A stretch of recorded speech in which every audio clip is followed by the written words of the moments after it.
Welcome to Sharan's Biology again.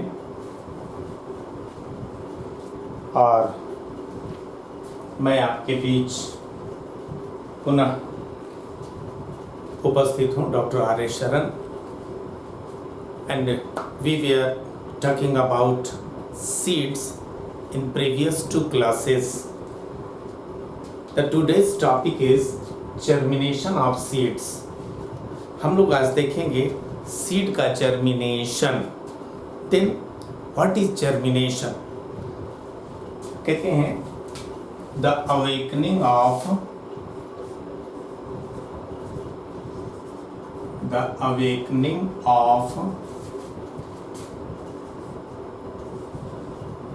Dormant embryo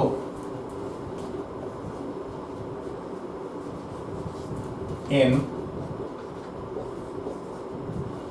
favorable conditions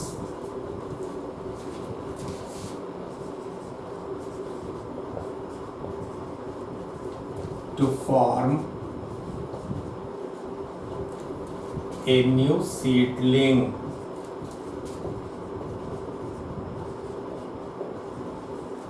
is called germination.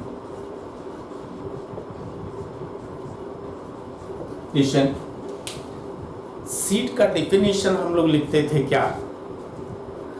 Recall कीजिए, what is seed?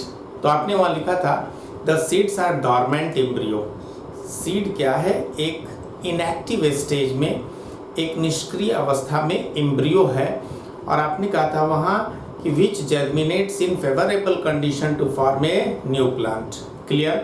तो आपने कहा the seeds are dormant embryo. अब यहाँ आ जाइए, the awakening of dormant embryo, वह जो डॉर्मेंट एम्ब्रियो है उसके एक्टिव स्टेज में परिवर्तित हो जाने की क्रिया, जाग जाने की क्रिया कब?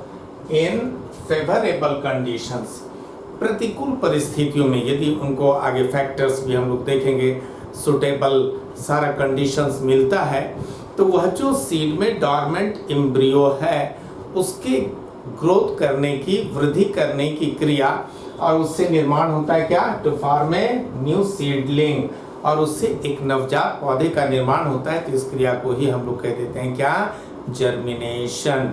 क्लियर? मैंने लिखा the awakening of dormant embryo in favourable conditions to form a new seedling is called germination. कि वह जो सीड में इनएक्टिव स्टेज में एम्ब्रियो है उसके वृद्धि कर एक नवजात पौधे, एक नए पौधे के निर्माण की क्रिया को ही हम लोग कह देंगे जर्मिनेशन. क्लियर? देन आइए टाइप्स ऑफ जर्मिनेशन. कहते हैं there are 3 types of germination in plants. Number 1 figure बनेगा. 1 सेकेंड प्लीज. तो मैंने कहा कि there are 3 types of germination. Plants में जो सीड का जर्मिनेशन होता है वो 3 प्रकारों से अभी देखेंगे हम लोग. नंबर 1 आ जाए आप, इपीजियल जर्मिनेशन.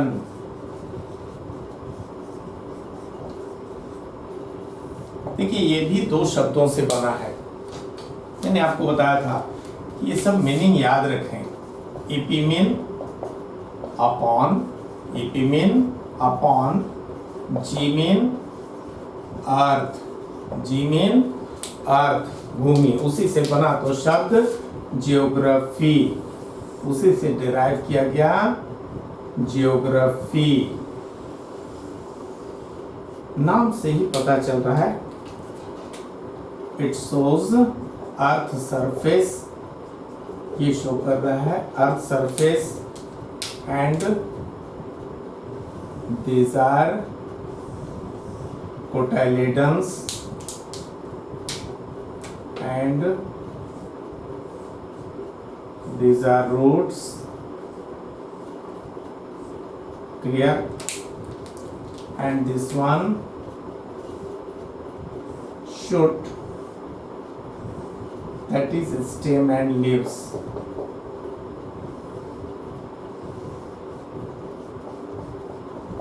कंसेप्ट के लिए फिगर ज़रूरी है, और ऐसे भी कंपटीशन में भी फिगर का क्वेश्चन आता ही है, बोर्ड एग्जाम्स में तो आते ही आते हैं। This is cotyledon, this portion is called hypocotyl,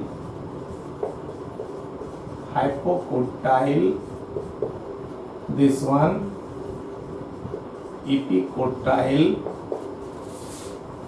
this is shoot, and these are roots. Listen, epicial germination, the germination in which the cotyledons emerge above the ground surface is called epicial germination. नाम सही पता चल रहा है, EP mean upon, जी mean अर्थ, भूमि से ऊपर, क्या कोटाइलेडन्स। Clear कि वैसा जर्मिनेशन जिसमें उस सीड के कोटाइलेडन्स भूमि की सतह से ऊपर निकल आते हों, वैसे जर्मिनेशन को हम लोग कह देते हैं इपीजियल जर्मिनेशन। कहते हैं कि ऐसे जर्मिनेशन में hypocotyl, hypo mean below cotyledon mean the part of embryo axis which is immediate below the cotyledons is called hypocotyle। तो ये जो पोर्शन है जो मैं अभी ग्रीन से कलर कर रहा हूँ, दिस इज हाइपोकोटाइल। क्लियर? होता क्या है, आपने कहा कि इसमें होता क्या है कि ये हाइपोकोटाइल की वृद्धि बहुत तेजी से होती है, इसलिए ये जो कोटाइलेडन्स हैं वो भूमि की सतह से ऊपर आ जाते हैं। होता क्या है कि कोई भी सीड है, suppose this is a seed. Clear? अब सीड में हम लोग पढ़े थे कि there are two parts of embryo axis, radicle and plumule, and the radicle grows first to form roots. आपने कहा कि यह जो सीड है जब जर्मिनेशन होगा तो सबसे पहले निकलेगा कौन पार्ट, ये रेडिकल निकलेगा, और यही रेडिकल जो है जब ग्रो करेगा तो ये निर्माण कर देगा रूट्स का। क्लियर? ये निर्माण कर देगा रूट्स का। अब देखिए, तो रेडिकल सबसे पहले निकला, निर्माण कर दिया रूट का, तो ये तो रूट जो है वो एंकरेज कर लेगा, वो मिट्टी को जकड़ लेगा। अब आप कह रहे हैं कि हाइपोकोटाइल यही पोर्शन हुआ जो कोटाइलेडन के ठीक नीचे है, this portion is called hypocotyl, this is hypocotyl. तो अब ये हाइपोकोटाइल तेजी से बढ़ेगा, तो गौर कीजिए ये तो नीचे फिक्स कर दिया, सॉइल में फिक्स हो गए ये रूट्स, और ये हाइपोकोटाइल बहुत तेजी से ग्रो करेगा। इसके कारण होता क्या है कि ये कोटाइलेडन्स जो हैं वो भूमि की सतह से ऊपर निकल आते हैं। क्लियर? तो ये मैंने कहा कि in this type of germination the hypocotyl grows rapidly by which the cotyledons emerge above the ground surface. Clear? कि ऐसे जर्मिनेशन में होता क्या है कि हाइपोकोटाइल आपने कहा the part of embryo axis which is immediate below the cotyledons. Clear? कि एम्ब्रियो एक्सिस का वह भाग जो कोटाइलेडन के ठीक नीचे रहता है उसे हम लोग कह देते हैं हाइपोकोटाइल, और एम्ब्रियो एक्सिस का वह भाग जो कोटाइलेडन के ठीक ऊपर रहता है इसे हम लोग कह देते हैं इपिकोटाइल। मीन कि हाइपोकोटाइल रेडिकल का पोर्शन हो गया, और यही इपिकोटाइल ये टर्मिनेट करता है प्लीम्यूल में। क्लियर? तो ऐसे जर्मिनेशन में यह जो हाइपोकोटाइल है उसकी वृद्धि काफी तेजी से होती है, इसलिए ये कोटाइलेडन्स भूमि की सतह से ऊपर निकल आते हैं। Clear? And such germination is called epigeal germination. नाम से ही पता चलता है, इपी मीन अपॉन, जी मीन अर्थ, जो भूमि की सतह से ऊपर निकल आते हैं कोटाइलेडन्स। जैसा कि आप एग्जाम्पल लिख सकते हैं, लाइक गर्ड, हमारे घरों में होता है गर्ड, लाइक कास्टर सीड आपने पढ़ा था, तो उसमें कहा था कि वो जो दोनों कोटाइलेडन्स हैं वो भूमि की सतह से ऊपर आते हैं, एंड फर्स्ट टू लीव्स, पहली दो पत्तियों का वही निर्माण करता है, लाइक कॉटन लिख सकते हैं आप, इवन टमारिंड, इमली। क्लियर? इवन बीन हमारे घरों में होता है, सेम, बीन, एटसेट्रा। क्लियर? तो इसमें कोटाइलेडन्स चूंकि भूमि की सतह से ऊपर निकल आते हैं, and such germination is called epigeal germination. Clear? Come to the second type, that is hypogeal germination. such germination, 1 minute.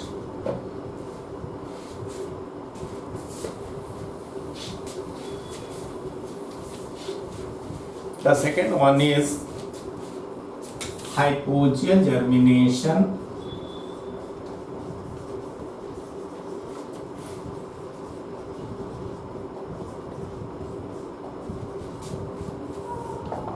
ये भी 2 शब्दों से बना है, गौर कीजिए। हाइपोमेन, हाइपोमेन बिलो, जी मीन आप जानते हैं, that is earth, ge mean earth. तुरंत समझेंगे हम लोग। This is earth surface and this one seed, this is seed, cotyledons.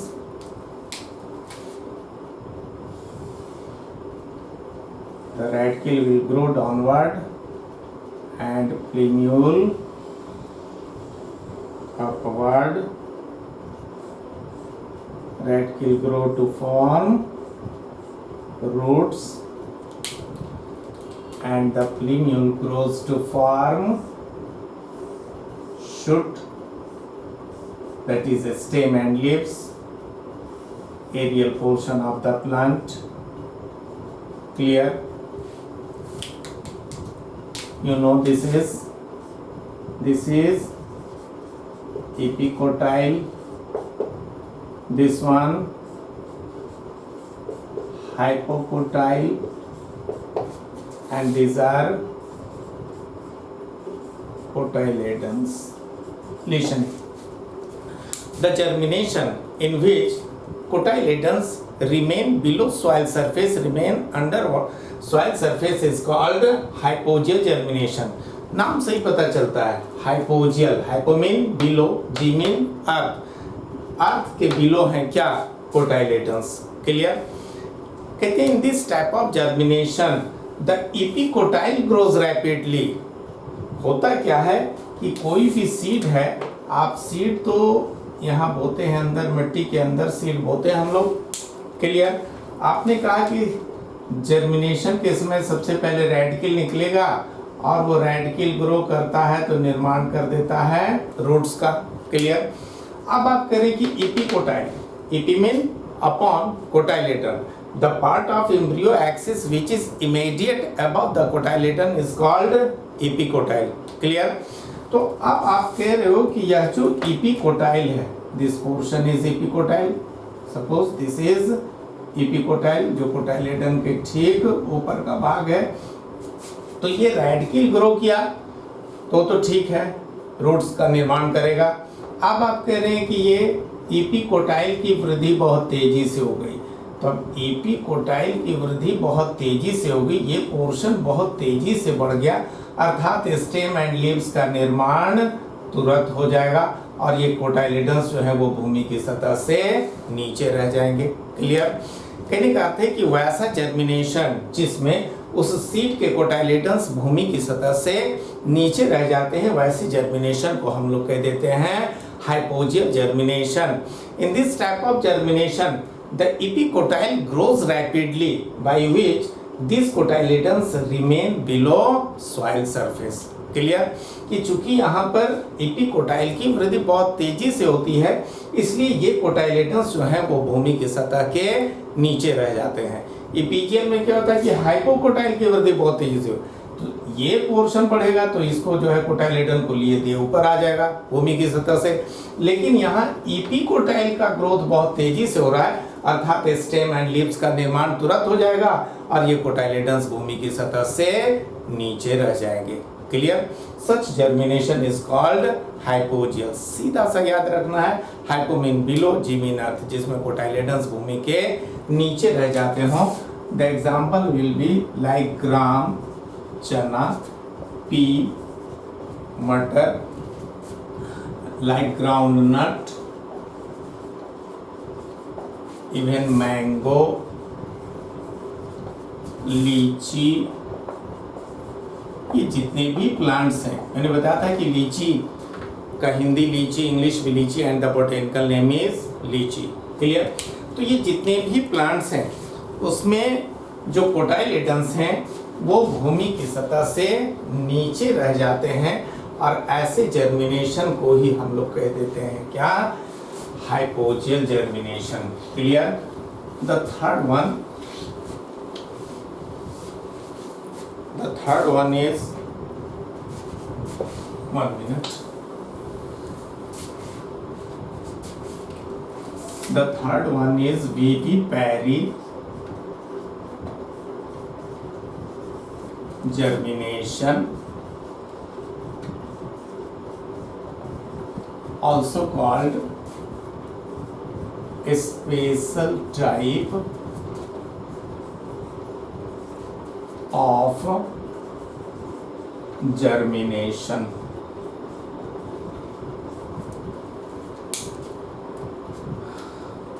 One minute.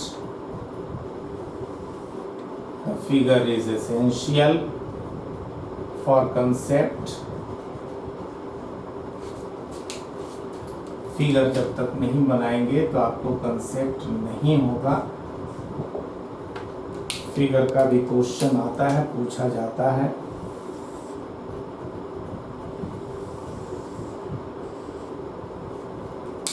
Yes,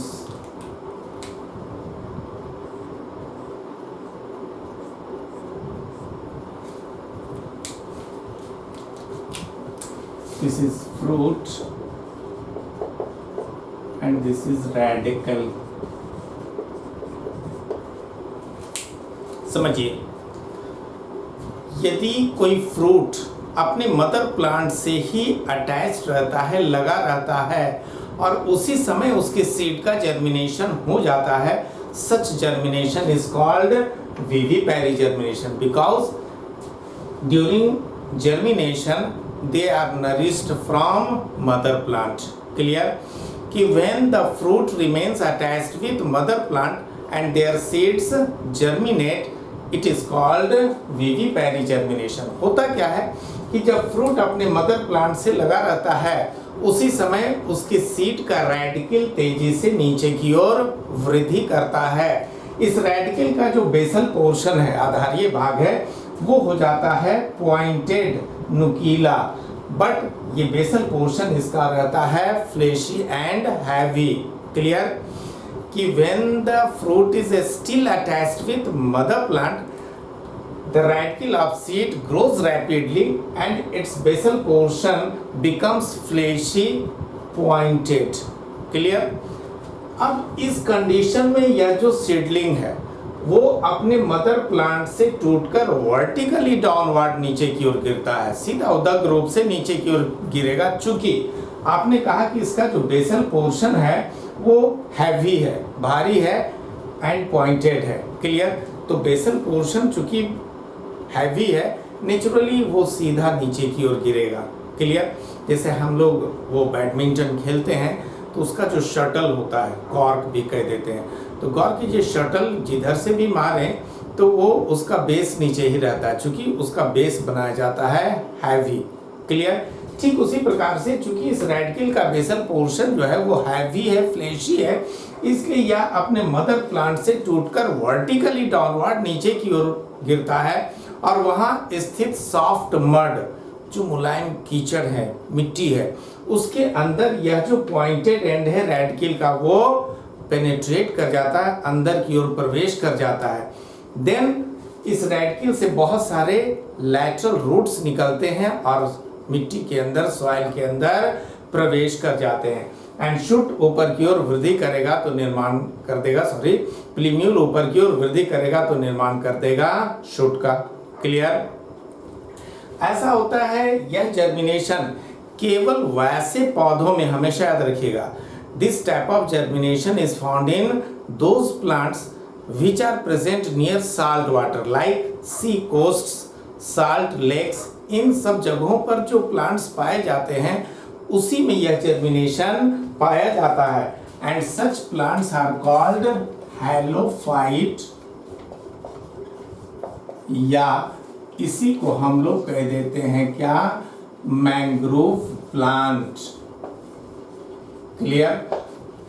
The plant which are found near salt lakes, sea coasts, in sea water, marine water. Such plants are called halophyte or mangrove plants. Clear?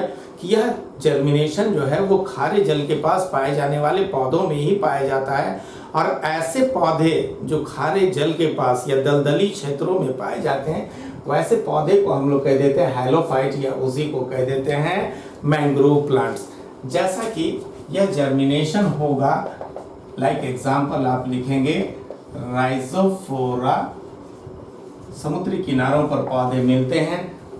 ये plant और भी important है, root का modification यदि याद करें आप, न्यूमेटोफोर्सिस में मिलते हैं, हमेशा याद रखिए। लाइक सोनेरेटिया, समुद्री किनारों पर पौधे मिलते हैं। हेरेटिएरा एटसेट्रा मीन कि the plants which are found near salt water. Clear? These three types of germination are found in seeds. अब आ जाओ factors affecting germination. Factors affecting germination. ये कौन कौन से फैक्टर्स हैं जो जर्मिनेशन को प्रभावित करते हैं? क्लियर? नंबर 1 आ जाइए आप, वाटर। कहते हैं कि ड्राई सीड्स, हम लोग घर में भी सीड्स रखते हैं, लाइक वो मेज आप रखते हो, ग्राम, चना, व्हीट। क्लियर? तो ड्राई सीड्स में केवल 8 से 12% ही वाटर होता है। Dry seeds which are stored contain only 8 to 12% water. जब हम कोई भी सीड को वाटर में डालते हैं जर्मिनेशन या सॉइल के अंदर, चूँकि वहाँ मॉइस्चर है, नमी है, मिट्टी में जल है, तो वो जो सीड है, घर में भी हम लोग जो है वो चना डालते हैं पानी के अंदर, तो इम्बिबिशन द्वारा वो वाटर एब्जॉर्ब कर लेता है। क्लियर? वाटर एब्जॉर्ब करने के कारण होता है दो मुख्य बातें हैं। एक कि वो जो वाटर है उस सीड कोट को वो सॉफ्ट कर देता है, मुलायम कर देता है, जिससे रेडिकल और प्लीम्यूल के ग्रोथ में आसानी होती है, बाहर निकलने में आसानी होती है। दूसरी बात है, वो वाटर जो है वो सॉल्वेंट का कार्य करता है, कि जो भी उस सीड में स्टोर्ड फूड है तो वो उसका यूज़ होगा उसी समय, क्योंकि जर्मिनेशन है, ग्रोथ हो रहा है, तो उनको तो फूड चाहिए, तो उसी समय के लिए जो स्टोर किया हुआ फूड है उसका उपयोग होता है। तो ये वाटर जो है सॉल्वेंट का काम करता है उस स्टोर्ड फूड के लिए। And the most important one is कि वाटर के कारण सीड के अंदर जो बहुत सारे एंजाइम्स हैं वो एक्टिवेट हो जाते हैं। जब तक ड्राई सीड है तो जितने भी एंजाइम्स हैं वो इनएक्टिव फॉर्म में रहता है, इसलिए सीड में जर्मिनेशन नहीं हो पाता है। जैसे ही उसको हम लोग जल के अंदर डालते हैं, वाटर इम्बिबिशन द्वारा एब्जॉर्ब करता है सीड, तो बहुत सारे एंजाइम्स एक्टिवेटेड हो जाते हैं। इसके कारण उनके जितने भी मेटाबॉलिक रिएक्शंस हैं, सेल के अंदर सारे रिएक्शन शुरू हो जाते हैं और ग्रोथ होता है, अर्थात सीड में जर्मिनेशन की क्रिया हो जाती है। Clear? Hence the water is essential for germination. The second one is oxygen.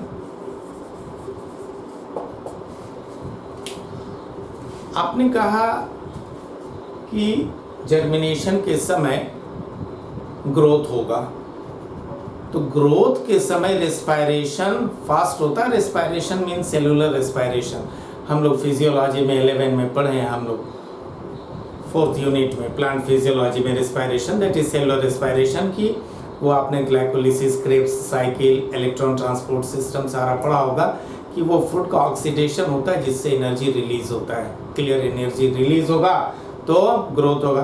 तो चूंकि जर्मिनेशन के समय रेस्पायरेशन का रेट फास्ट होता है और रेस्पायरेशन में यूज होता है किस चीज़ का? ऑक्सीजन का, अर्थात जर्मिनेशन के लिए ऑक्सीजन भी आवश्यक है। Clear? The third one is temperature. The third one is temperature. Maximum seeds germinate in between 0 to 50 degree Celsius temperature. Plant to plant ये वेरी करता है सीड का जर्मिनेशन टेम्परेचर के अनुसार. यही कारण है कि आप गौर भी करते होंगे कि अलग अलग सीजन में भिन्न भिन्न प्रकारों के पौधे स्वतः निकलते रहते हैं. क्लियर. तो ये जो टेम्परेचर है मैक्सिमम प्लांट्स में सीड का जो जर्मिनेशन होता है वो 0 to 50 डिग्री सेल्सियस के बीच. But the optimum temperature is 25 to 30 degree Celsius. जो सबसे सुटेबल टेम्परेचर है सीड के जर्मिनेशन के लिए that is 25 to 30 degree Celsius. Clear. Next the fourth one is which is important, हमेशा याद रखिए. The fourth one is light. समझिए इधर कहते हैं the light is not essential for germination. घर में हम लोग चना फूलने देते हैं, पानी में डालते हैं स्प्राउट्स के लिए, उसके जर्मिनेशन के लिए, तो क्या वहाँ लाइट जला दिया जाता है? ऐसा तो नहीं है. ऐसे भी सीड का जो सोइंग होता है, मिट्टी जो हम लोग बोते हैं, वो सीड बीज जो बोते हैं वो मिट्टी के अंदर बोते हैं, तो क्या मिट्टी के अंदर तो वहाँ लाइट है नहीं. और ऐसे भी सीड के पास कोई फोटोसिंथेसिस के लिए एपरेटस है नहीं, क्लोरोफिल प्रेजेंट नहीं होते हैं वहाँ, क्लोरोप्लास्ट नहीं है, कोई ग्रीन पार्ट नहीं है. Hence the light is not essential for germination. ऐसे भी कहा जाता है कि डार्क में जर्मिनेशन का रेट फास्ट होता है यदि लाइट प्रेजेंट है तो उसकी तुलना में. क्लियर. तो ऐसे कॉमन आप याद रखो light is not essential for germination but in lettuce plant, ये हमेशा आप याद रखिएगा, यहां लिख रहे हैं lettuce plant, botanical name is Lactuca, Lactuca sativa. ये कई बार क्वेश्चन ये पूछा गया है. हिंदी में कहते हैं सलाद का पौधा. इसकी लीफ जो होती है उसको सलाद में खाया जाता है, hence the plant is called salad. And English name is lettuce, the botanical name is Lactuca sativa. तो जर्मिनेशन के लिए लाइट एसेंशियल नहीं है, बट इस लिट्यूस प्लांट में जर्मिनेशन के लिए लाइट आवश्यक होता है. यदि लाइट वहाँ प्रेजेंट है तभी इस लैक्टिका के सीड में जर्मिनेशन होता है, अदरवाइज जर्मिनेशन की क्रिया नहीं होती है. क्लियर. ये मुख्यतः 4 फैक्टर्स हैं जो जर्मिनेशन को प्रभावित करते हैं. क्लियर. तो समरी क्या हुआ कि सीड का जर्मिनेशन मुख्यतः 3 प्रकारों का. एक इपीजियल जिसमें कोटाइलेडन्स भूमि की सतह से ऊपर निकल आएंगे. हाइपोजियल जर्मिनेशन जिसमें आपने कहा कि कोटाइलेडन्स जो है वो भूमि की सतह के नीचे रह जाएंगे, नाम से ही पता चलता है. मैंने कहा कि ये सब अर्थ आप याद रखें. And third one is vivipary germination, कि when the fruit is still attached with mother plant and their seeds germinate, it is called vivipary germination. Clear. And the factors are water, oxygen, temperature and light. Light is essential in only one plant, that is Lactica sativa lettuce plant. Clear. आगे हम लोग पढ़ेंगे dormancy of seeds and methods of breaking dormancy. Viability of seeds में भी काफ़ी कुछ पढ़ना है. देन फिर लेक्चर लंबे हो जाएंगे. तो आज के लेक्चर में इतना ही, और मैं कहूँगा कि आप मेहनत करें, पढ़ें, अच्छे बने, आगे बढ़ें. दूसरी बात है इस चैनल को आप शेयर भी करें अपने दोस्तों के बीच, जो भी मेडिकल की तैयारी करने वाले हैं कॉम्पिटिशन्स की, नीट के लिए और भी जो कॉम्पिटिटिव एग्ज़ाम्स हैं, as well as board exams 11 and 12, जरूर उनको शेयर करें और वीडियो को लाइक करें. सब्सक्राइब आपने नहीं किया तो पुनः मैं कहूँगा कि सब्सक्राइब करें, अदरवाइज ज़्यादा वीडियो फिर देना संभव नहीं हो पाएगा. क्लियर. तो चैनल को ज़रूर सब्सक्राइब करें, और कोई क्वेरी हो, क्वेश्चन हो, कन्फ्यूज़न हो तो पूछा कीजिए. उसके लिए हिचकना नहीं, डरना नहीं. ओके. तो आज के लेक्चर बस यहीं मैं वो स्टॉप करता हूँ. नेक्स्ट अगले दिन हम लोग पढ़ेंगे dormancy of seeds and methods of breaking dormancy, then viability. Seeds में भी बहुत सारे. ओके. दिन बाय.